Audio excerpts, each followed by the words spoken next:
கர்த்தருடைய பரிசுத்த நாமத்துக்கு ஸ்தோத்திரமும் துதியும் கனமும் மகிமையும் எப்போதும் உண்டாகட்டும். இந்த நல்ல 8ஆம் மாதம் 1ஆம் தேதியை காண செய்த தேவாதி தேவனுக்கு கொடான கோடி ஸ்தோத்திரம். கர்த்தரின் மகிமை ஆத்தும ஆதாயம் சுவிசேஷ ஊழியத்தின் சார்பாக இன்றைய நாளுக்கான சில நிமிட தேவ செய்தி.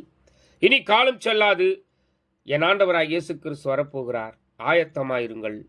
அநேகரை ஆயத்தப்படுத்தி ஆண்டவர் பக்கமாய் திருப்புங்கள். பக்கத்துணையாய் உங்கள் பக்கத்தில் இருந்து எல்லா காரியத்தையும் கைக்கூடி வர பண்ணுவார்.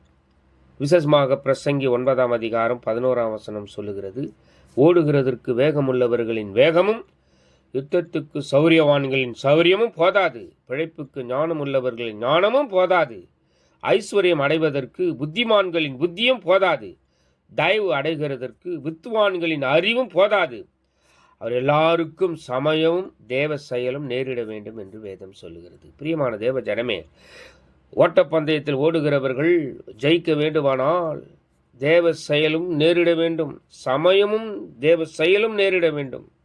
யுத்தம் பண்ண போறான்னு சொன்னா, நீ யுத்தத்தில் ஜெயிக்கணும்னு சொன்னா சமயமும் தேவ செயலும் நேரிட வேண்டும். நீங்கள் ஐஸ்வர்யம் அடைவதற்கு உங்களுடைய புத்தி போதாது, சமயமும் தேவ செயலும் நேரிட வேண்டும்.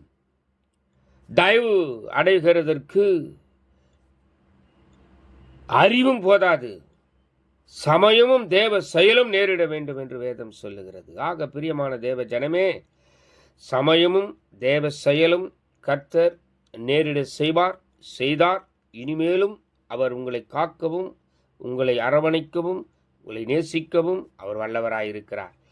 இனி வரும் நாட்களிலே கர்த்தர் உங்களை காக்கிறவராய் இருக்கிறார். God bless you. இந்த மாதம் முழுவதும் உங்களை காத்துக்கொள்வார்.